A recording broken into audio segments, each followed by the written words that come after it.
Título 2: A teoria do Eros. Com o conhecimento adquirido através das descrições do capítulo anterior, a questão do trauma foi inesperadamente respondida. Em compensação, a pesquisa viu-se diante do problema do conflito erótico, que contém uma série de elementos anormais, conforme mostra o nosso exemplo. E por isso, à primeira vista, não é comparável a um conflito erótico comum. O que chama a atenção, em primeiro lugar, de um modo quase inacreditável, é que só a aparência parece ser consciente, ao passo que a verdadeira paixão da paciente fica oculta. Nesse caso, não há dúvida de que a relação verdadeira ficou na penumbra, enquanto só a relação aparente dominava o campo da consciência. Se formulássemos teoricamente essa realidade, obteríamos a seguinte proposição: na neurose existem duas tendências que estão em estrita oposição uma à outra, sendo que uma delas é inconsciente. Formulei-a intencionalmente nessa forma genérica, pois quero salientar que o conflito gerador da doença, embora não deixe de ser um fator pessoal, também é um conflito da humanidade inteira, em vias de manifestar-se, porque o desacordo consigo mesmo é um sinal do homem cultural. O neurótico é apenas um caso específico de pessoa humana em conflito consigo mesma, tentando conciliar dentro de si natureza e cultura. Como é sabido, o processo cultural consiste na repressão progressiva do que há de animal no homem. É um processo de domesticação que não pode ser levado a efeito sem que se insurja a natureza animal sedenta de liberdade. De tempos em tempos, como que uma onda de embriaguez varre a humanidade, que vai se encravando dentro da coação cultural. A antiguidade experimentou isso na onda de orgias dionísicas vindas do Oriente, que depois se integraram como um elemento essencial e característico da cultura antiga.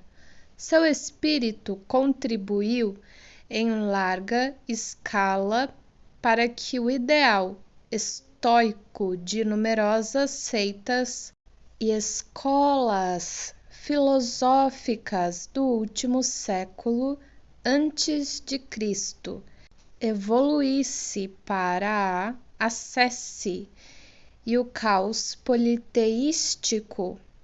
É ascese ou accesse, é A-S-C-E-S-E.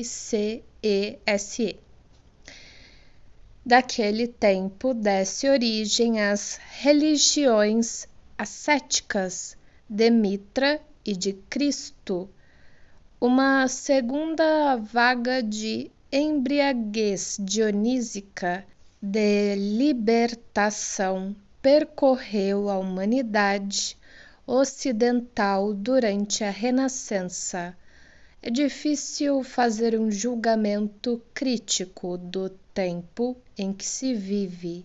A série de questões revolucionárias levantadas na segunda metade do século passado incluía uma questão sexual que suscitou toda uma corrente literária.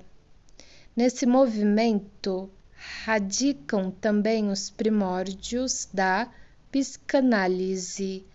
Isso influiu consideravelmente na evolução unilateral da sua formação teórica. Ninguém fica completamente imune à influência das correntes contemporâneas.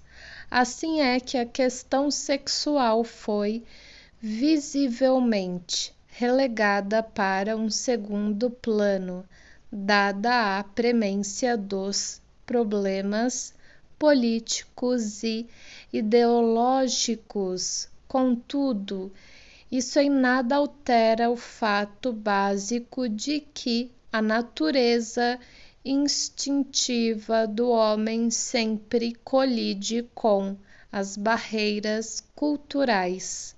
Os nomes vão mudando, mas o fato permanece o mesmo.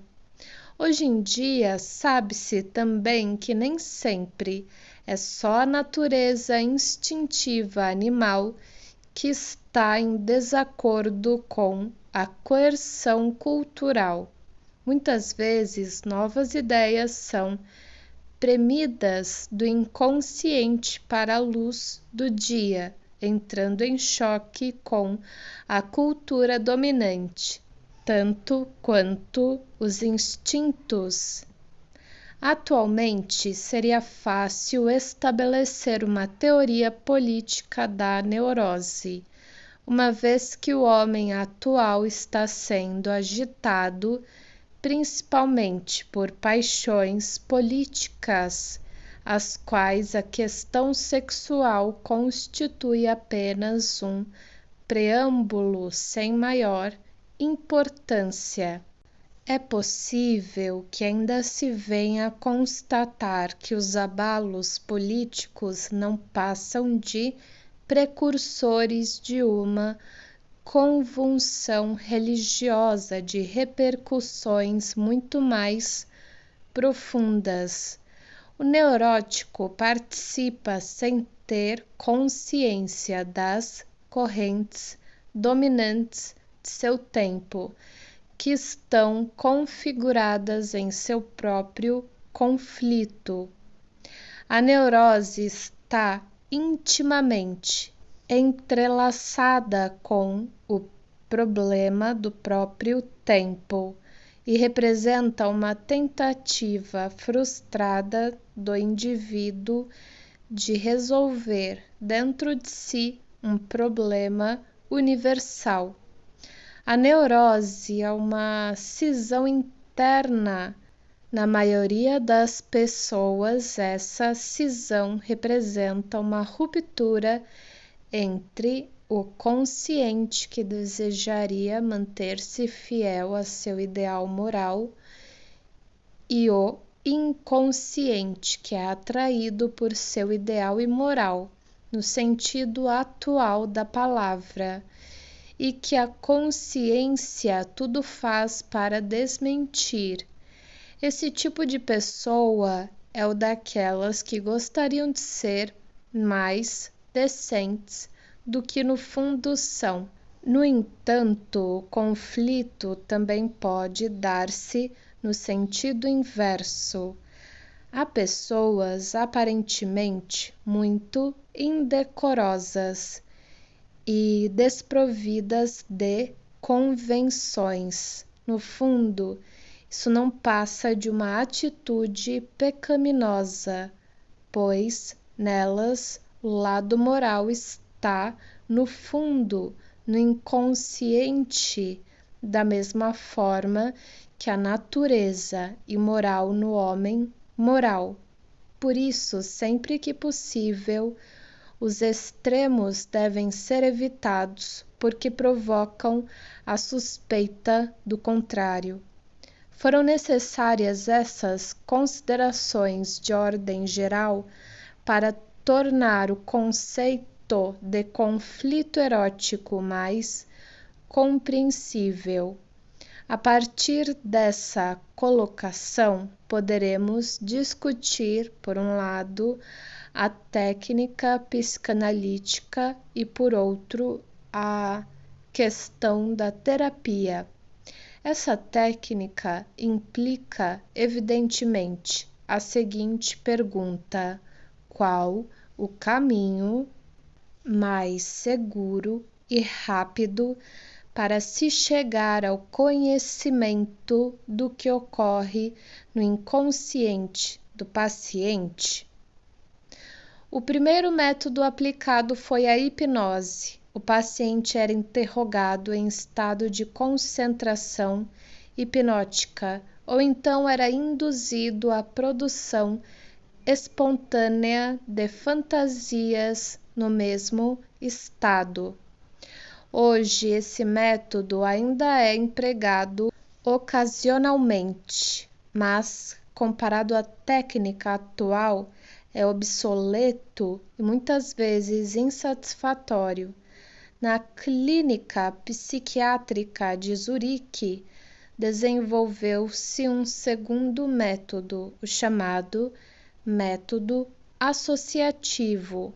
Este método indica com precisão a presença de conflitos na forma dos denominados complexos ideoafetivos manifestados nas perturbações típicas das vivências.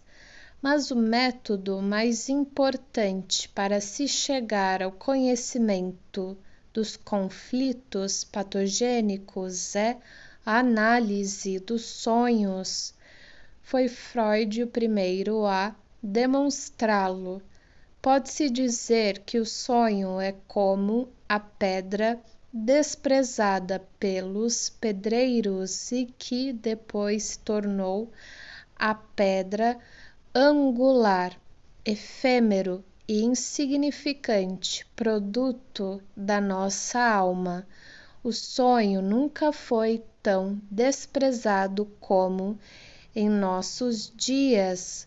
Antigamente era muito valorizado como um prenunciador do destino, admoestando e consolando como um emissário dos deuses. Hoje é utilizado como porta-voz do inconsciente. Sua função é revelar os segredos que a consciência desconhece e realmente o faz com incrível perfeição.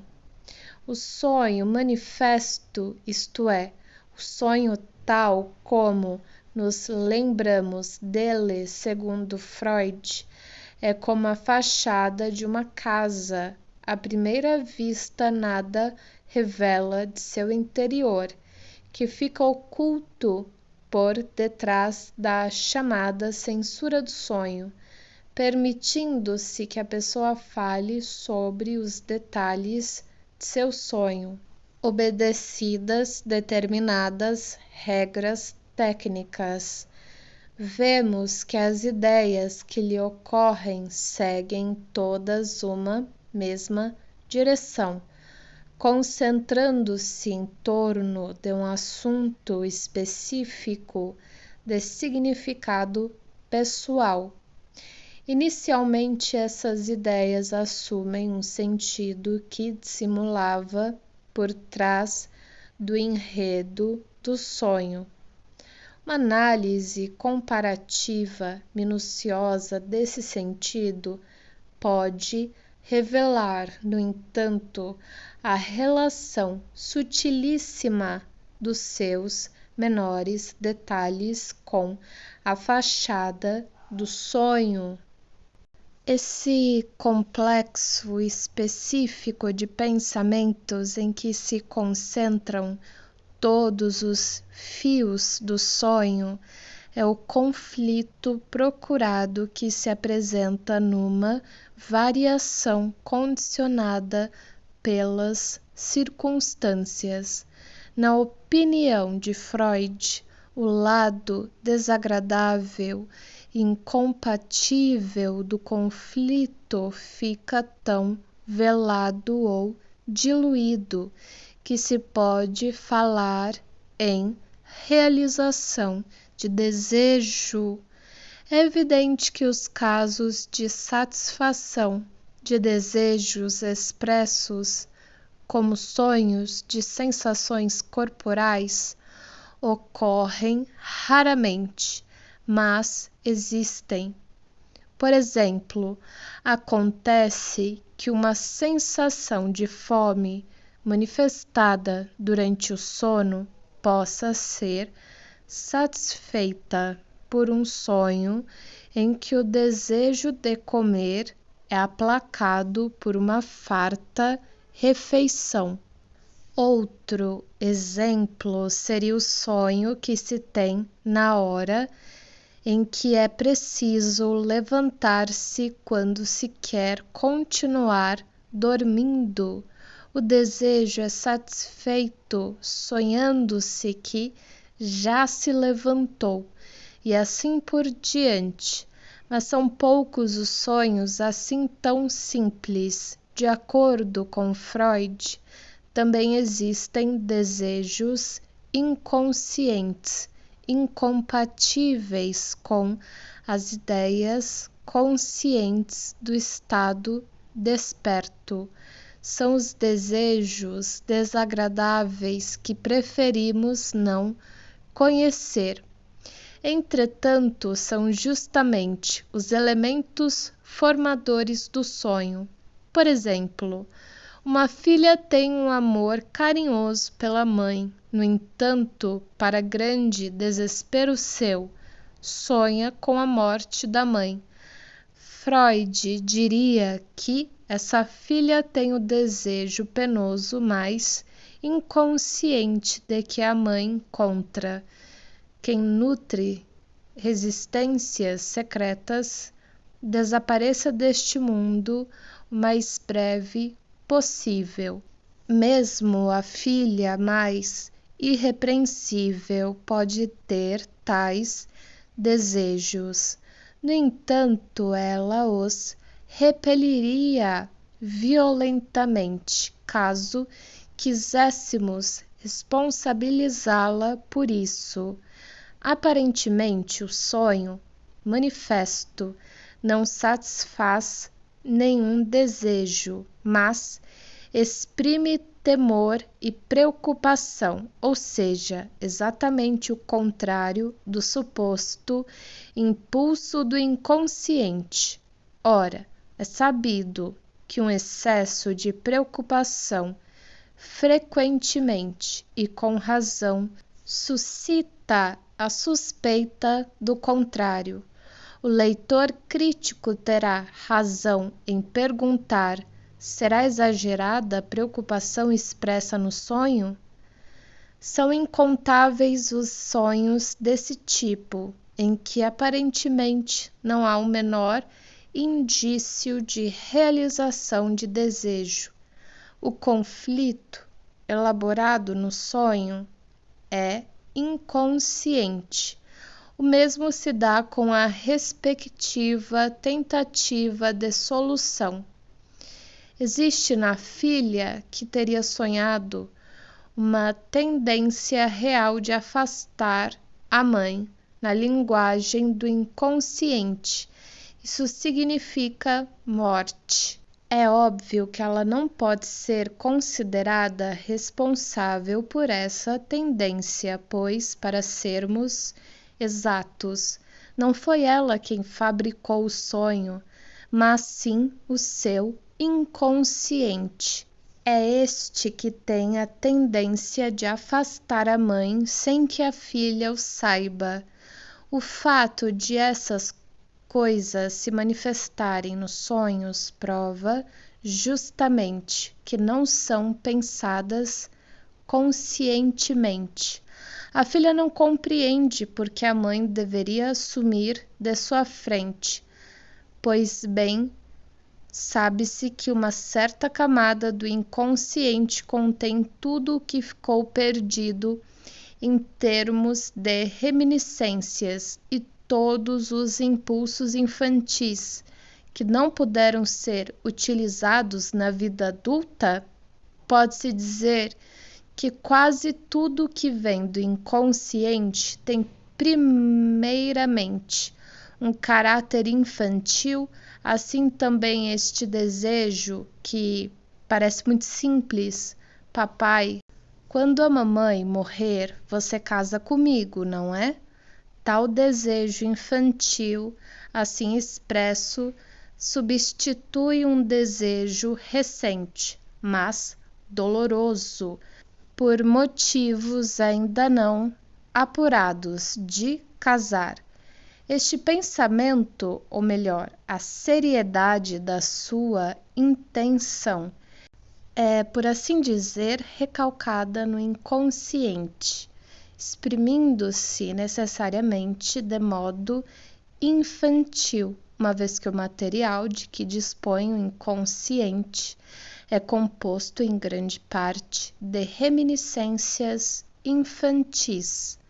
No sonho em consideração, trata-se aparentemente de um impulso infantil de ciúme. De certa maneira, a filha está apaixonada pelo pai, daí o desejo de afastar a mãe.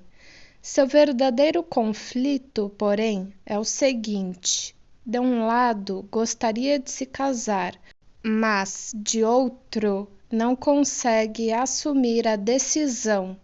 É assaltada por dúvidas como: nunca se sabe no que vai dar, será que é o homem certo, etc. Por outro lado, a vida na casa dos pais é tão boa, vou ter que me separar da mãezinha querida, tornar-me adulta, independente. Será que vou conseguir? No entanto, percebe a seriedade da questão do casamento, que exige uma tomada de posição e não permite recuo para os braços de papai e mamãe, envolvendo a família toda no problema que o destino lhe propõe. Deixou de ser a criança de outrora, agora é alguém que quer casar. Ela se situa como tal, isto é, com o desejo de conquistar um homem, mas na família o homem é o pai, e é nele que recai, sem que a filha o perceba, o desejo de conquistar um homem. Mas isso é incesto, daí resulta uma intriga incestuosa secundária. Mas na opinião de Freud, a tendência incestuosa é primária, a verdadeira razão pela qual a filha não consegue decidir-se pelo casamento. Para ele, as outras razões invocadas não têm grande importância.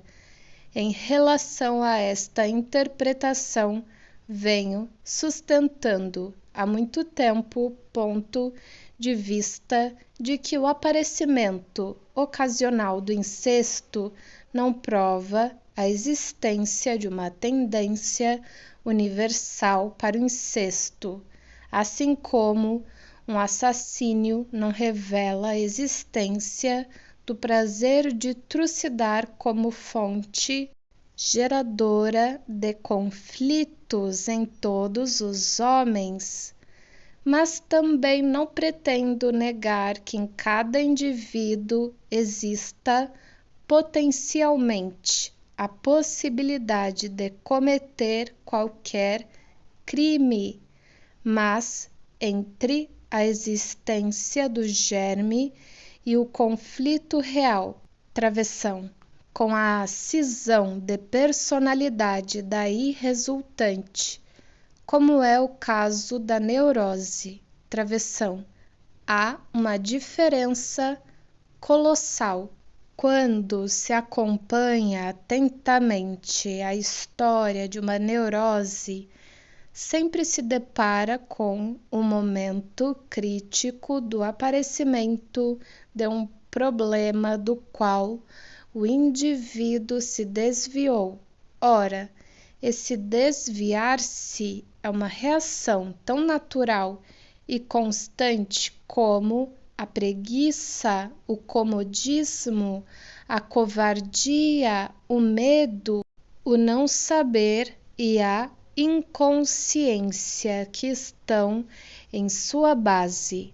Em geral, hesitamos diante de coisas desagradáveis, difíceis e perigosas, e delas não nos aproximamos. A meu ver, estas razões são plenamente convincentes. A sintomatologia do incesto, que é inegável e foi vista por Freud como inteiro acerto, me parece ser um fenômeno secundário, mórbido. Muitas vezes o sonho apresenta pormenores aparentemente pueris à primeira vista, ridículos e exteriormente sem pé nem cabeça, deixando-nos, quando muito, intrigados. Por isso, num primeiro momento, sempre há uma resistência a vencer antes de nos darmos seriamente ao trabalho paciente de desenrolar, fio por fio, a trama emaranhada. Quando finalmente deparamos com o verdadeiro sentido de um sonho, já penetramos no âmago dos segredos de quem sonhou e vemos cheios de espanto como um sonho aparentemente desprovido de sentido é engenhoso e só exprime coisas graves e importantes. Esta constatação requer de nossa parte um maior respeito pelo que se chama de superstição da interpretação de sonhos, que o racionalismo da nossa época desprezou ostensivamente até agora. Como diz Freud, a análise do sonho é a via régia para se chegar ao inconsciente. Por conduzir aos segredos pessoais mais profundos, torna-se um instrumento de inestimável valor nas mãos do médico e educador da alma.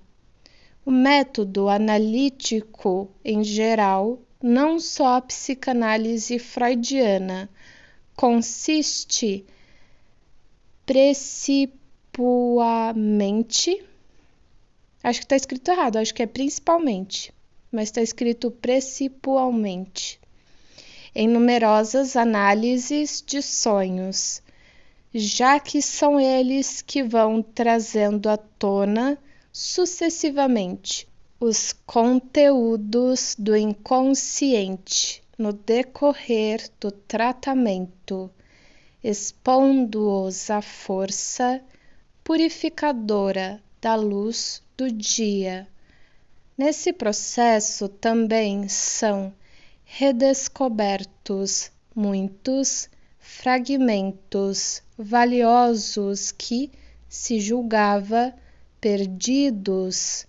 Assim sendo, o início do tratamento não pode deixar de ser um suplício para muitas pessoas que têm uma falsa imagem de si mesmas, pois, aplicando o antigo ditado místico, abre aspas, abre mão do que tens e receberás, fecha aspas, terão que renunciar a quase todas as caras ilusões que têm a seu respeito para deixar brotar algo muito mais profundo, maior e mais belo dentro de si, uma sabedoria antiquíssima volta à luz do dia com o tratamento. Curiosamente, é no auge da nossa cultura atual que esse tipo de educação da alma se faz necessária.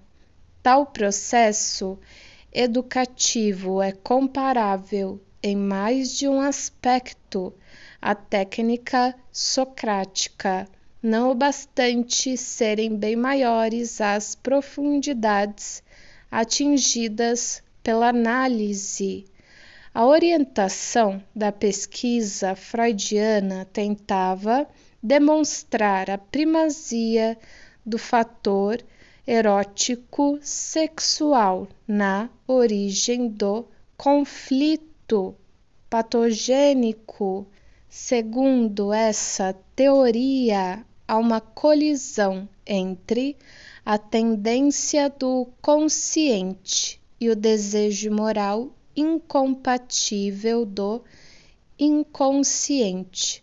O desejo inconsciente é infantil, ou melhor, é um desejo proveniente do passado infantil, que não se adequa mais ao presente, razão pela qual é reprimido, e isso por motivos morais. O neurótico tem a alma de uma criança e suporta mal as restrições arbitrárias cujo sentido não reconhece. Aliás, ele procura apropriar-se dessa moral, mas desavém-se consigo mesmo. Quer reprimir-se por um lado e libertar-se por outro. A este conflito damos o nome de neurose.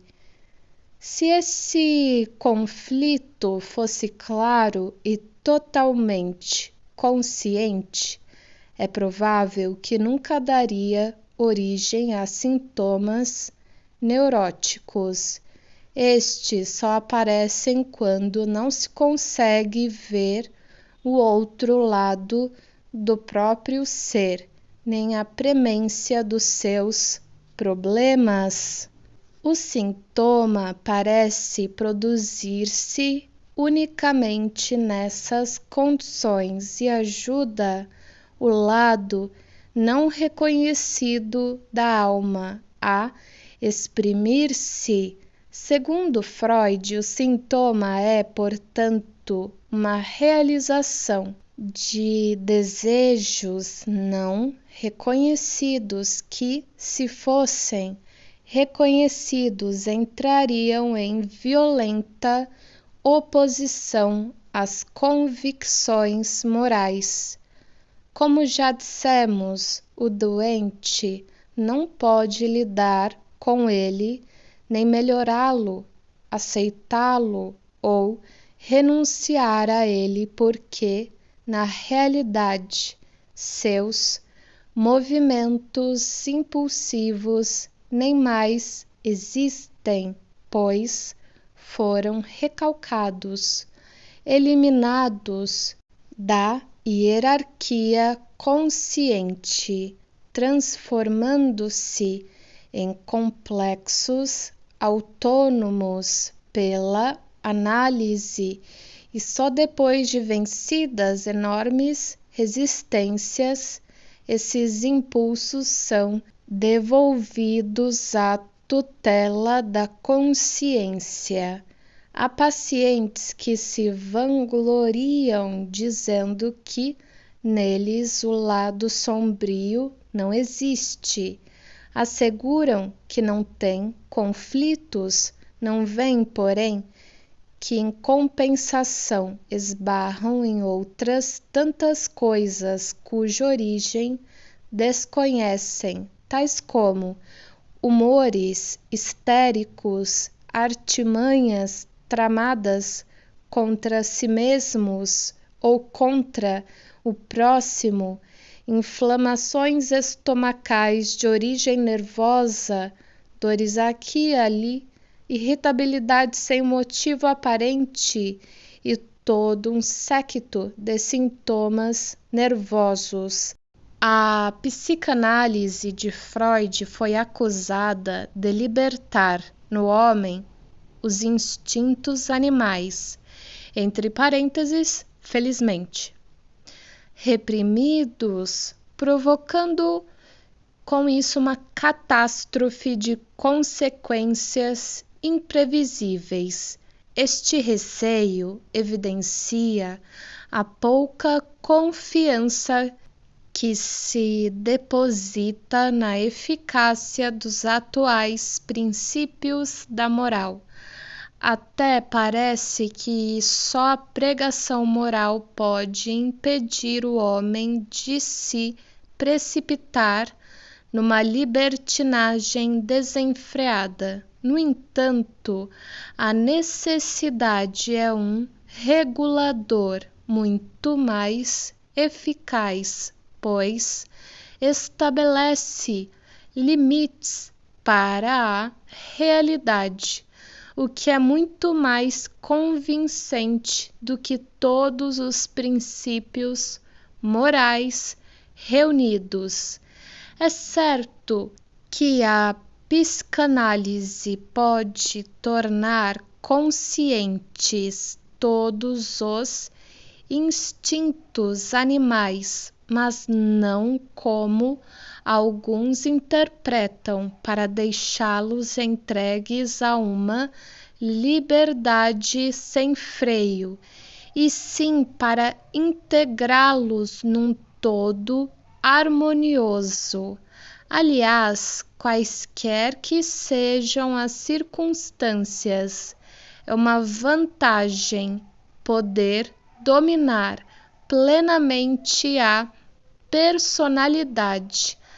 Caso contrário, os conteúdos reprimidos vão aparecer em outro lugar, estorvando o caminho, e isso não em pontos secundários, mas justamente nos pontos mais vulneráveis. As pessoas, quando educadas para enxergarem claramente o lado sombrio de sua própria natureza, aprendem ao mesmo tempo a compreender e amar seus semelhantes. Pelo menos assim se espera uma diminuição da hipocrisia e um aumento do autoconhecimento. Só podem resultar numa maior consideração para com o próximo, pois somos facilmente levados a transferir para nosso semelhante a falta de respeito e a violência que praticamos contra nossa própria natureza. Segundo a teoria freudiana da repressão, parece, no entanto, que só as pessoas de moralidade excessiva reprimem sua natureza instintiva. Logo, a pessoa imoral que não põe freios aos seus instintos, deveria ser completamente imune à neurose. A experiência nos ensina, evidentemente, que não é este o caso. Esta pode ser tão neurótica quanto aquelas. A análise de uma pessoa imoral revela que houve simplesmente uma repressão do lado moral. O neurótico imoral é a imagem do pálido criminoso que não está à altura do seu ato, tão bem descrito por Nietzsche. Num caso assim, poderíamos supor que os restos de decência reprimidos não passariam de convenções tradicionais infantis que puseram freios desnecessários à natureza instintiva, razão pela qual seria melhor extirpá-las de uma vez por todas com o princípio ecrasses infame. Vou soletrar. Ecrasses é ECRASEZ infame. Culminaríamos numa teoria da fruição absoluta.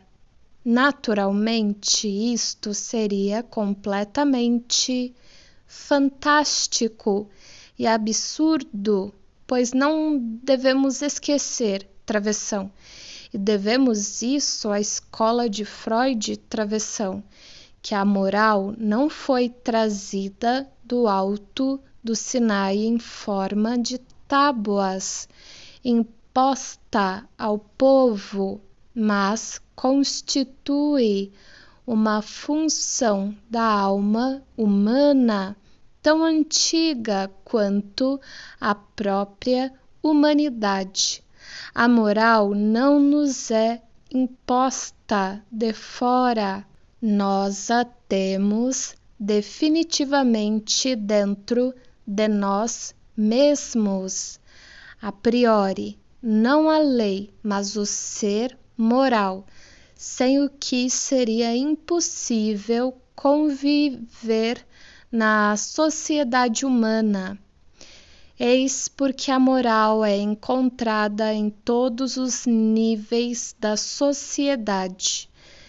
É um regulador instintivo das ações, ordenando também a convivência das hordas animais.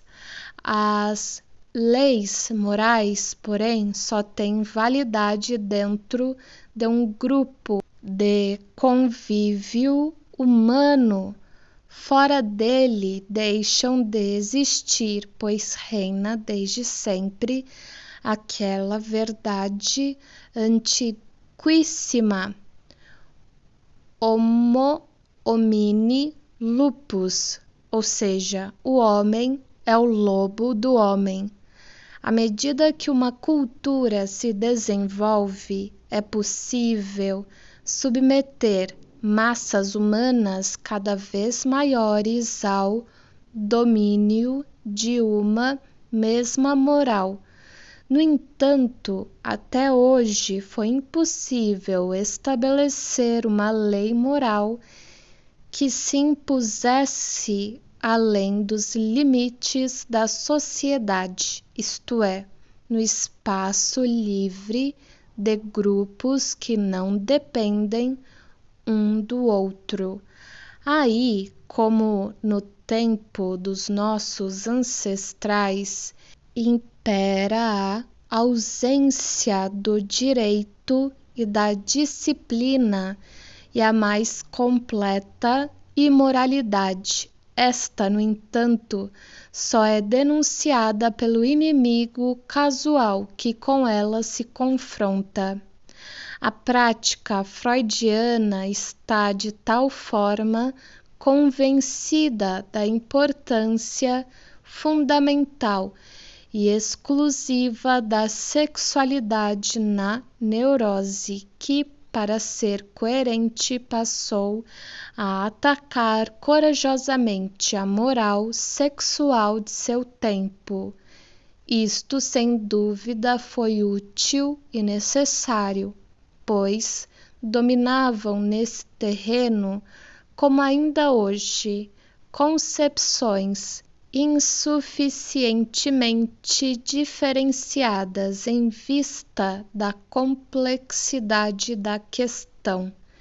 Assim como na Baixa Idade Média, a transação a dinheiro era profundamente desprezada devido à inexistência de uma moral casuística diferenciada da transação, sujeita apenas a uma moral global. Hoje pode-se dizer que só existe uma moral sexual global indiferenciada. Uma moça solteira que tenha um filho é condenada e ninguém pergunta se ela é uma pessoa digna ou não. Qualquer forma de amor que não tenha o beneplácito do direito é imoral, quer seja vivido por pessoas de grande valor ou por canalhas.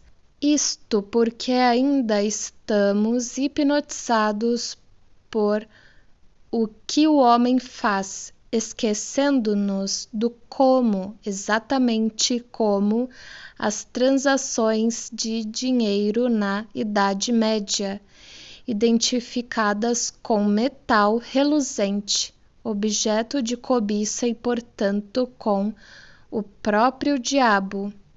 A coisa não é tão simples assim. O erotismo constitui um problema controvertido e sempre o será, independentemente de qualquer legislação futura a respeito. Por um lado, pertence à natureza primitiva e animal do homem, e existirá enquanto o homem tiver um corpo animal. Por lado, está ligado às mais altas formas do espírito. Só floresce quando espírito e instinto estão em perfeita harmonia. Faltando-lhe um dos dois aspectos, já se produz um dano ou, pelo menos, um desequilíbrio devido à unilateralidade, podendo resvalar facilmente para o doentio. O excesso de animalidade deforma o homem cultural. O excesso de cultura cria animais doentes. Este dilema mostra toda a insegurança que o erotismo traz ao homem. No fundo, é algo muito poderoso, que, como a natureza, pode ser dominado e usado como se fosse impotente. Mas o triunfo sobre a natureza se paga muito caro. A natureza dispensa quaisquer declarações de princípios, contenta-se com tolerância e sábias medidas. Eros é um grande demônio, declara a sábia Diotima a Sócrates. Nunca o dominamos totalmente. Se o fizermos, será um prejuízo próprio. Eros não é a totalidade da natureza em nós, mas é, pelo menos, um dos seus aspectos principais. A teoria sexual da neurose freudiana fundamenta-se, portanto, num princípio verdadeiro e real.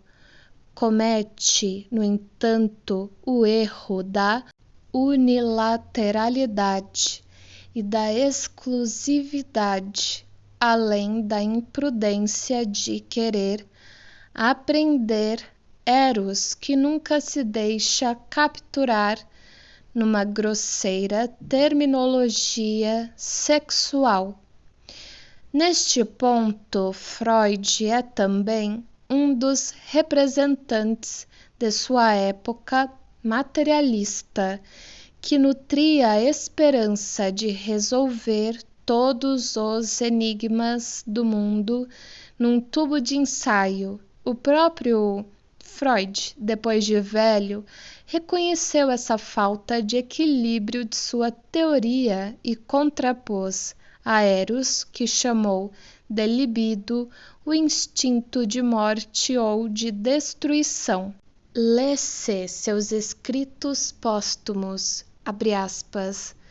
Depois de muito hesitar e oscilar, resolvemos admitir apenas 2 impulsos básicos, Eros e o impulso de destruição. A meta do primeiro é estabelecer unidades cada vez maiores e conservá-las. Logo, é união. A meta do outro, ao invés, é dissolver relações e assim destruir as coisas. Por isso também é chamado de instinto de morte. Fecha aspas. Contento-me com esta referência, sem entrar mais a fundo as controvérsias acerca do conceito.